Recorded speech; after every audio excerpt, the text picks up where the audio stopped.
Tiknoolajiyadu waa awoodda beddelaya nolosheena. Maanta waxaan aragnaa horumar aad u degdegaya iyadoo tiknoolajiyado cusub sida diyaaradaha aan duuliyaasha lahayn iyo gaadiidka ku shaqeeya korontada ay noqdeen kuwo dhab ah oo suurtagal. Waxaa jira dad badan oo ka shaqeynaya sidii ay u hubin lahaayeen in tiknoolajiyadu ay noqdaan kuwo la heli karo mustaqbalka dhow. Tiknoolajiyadahan waxay naga caawin doonaan inaan si fudud u gaarno meelo fogfog, ayna nolosheena ka dhigaan mid sahlan. Waxaan arki doonaa mustaqbalka dhow oo ay tiknoolajiyadu cusub kaalin weyn ka qaadato, waxaana la rajeynayaa inay saameyn weyn ku yeelan doonto dadka iyo deegaanka. Tiknoolajiyadahan waa kuwo si aad ah loo horumarinayo.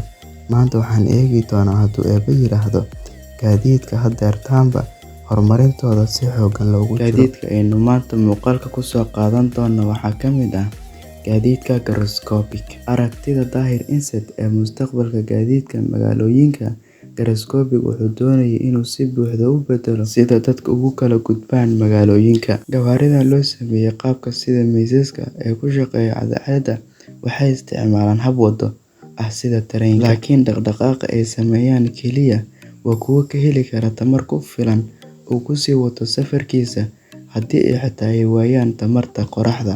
Iyaga dhowr ah ayaa isdaba kici kara, waxayna awood u leeyihiin inay is dheereyn karaan isna gaabin karaan si ay u dulmaraan gaadiidka kale iyagoo ku socda tiirar. Nidaamkooda gaadiidkan oo xeerar badan leh ayaa awood u leh inay yareeyaan wasakhda iyo ciriiriga taraafikada waddooyinka. Socotada, yacni rakaabka, waxay filan karaan kuraasyo ku habboon safarrada sida tareennada waddada hoosteeda mara, iyo qolal raaxo leh oo lagu qalabeeyay kuraasyo iyo telefishinno. Inkastoo qiimaha saxda ah ee gaadiidkan lagu raaco aan weli la shaacin, saameynta wanaagsan ee fikraddan ay ku leedahay dhaqaalaha iyo deegaanka ayaa waxay tilmaamaysaa inay noqon karto doorasho dhaqaale badan oo ku habboon magaalooyinka mustaqbalka. Naqshaddu waxay mudnaanta siinaysaa raaxada isticmaalaha iyo isku xirka deegaannada magaalooyinka, iyadoo suurtagelinaysa in laga wada shaqeeyo meelaha aan lugta lagu gaari karin.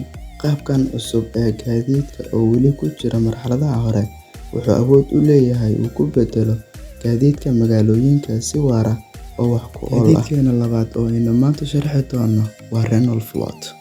Gaarigan fikradda cusub ee Renault Float waa isku dhaf tiknoolajiyada casriga ah iyo naqshad mustaqbalka leh. Maadaama uu leeyahay qaab wareegsan oo gaar ah, wuxuu si fudud ugu dhaqaaqi karaa jiho kasta oo uu darawalku doono. Qaabka kore gaarigan, yacni bannaanka gaariga, wuxuu sameeyaa walxo cajiib ah oo xitaa si fudud midabkiisa u beddelo haddii uu doono, taasoo siinaysa muuqaalka firfircoon oo uu la qabsan karo cimilo kasta. Gudihiisa wuxuu leeyahay qolal weyn oo la habeyn karo iyadoo mudnaanta la siinayo raaxada iyo isku xirka. Renault Float waa gaari loogu talagalay iswaditaanka otomaatigga ah oo lagu qalabeeyay dareemo casri ah iyo caqliga macmalka ah si uu u bixiyo safarro ammaan ah oo waxtar leh.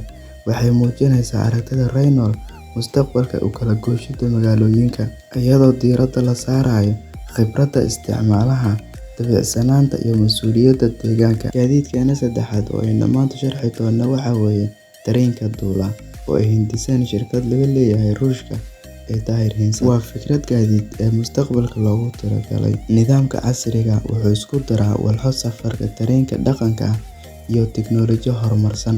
Tareenka mustaqbalka loogu talagalay wuxuu meelo badan ka shabahaa midkan caadiga ah haddaan isticmaalno, oo waddadii ayuu leeyahay, laakiinse wuu ka yara duwan yahay.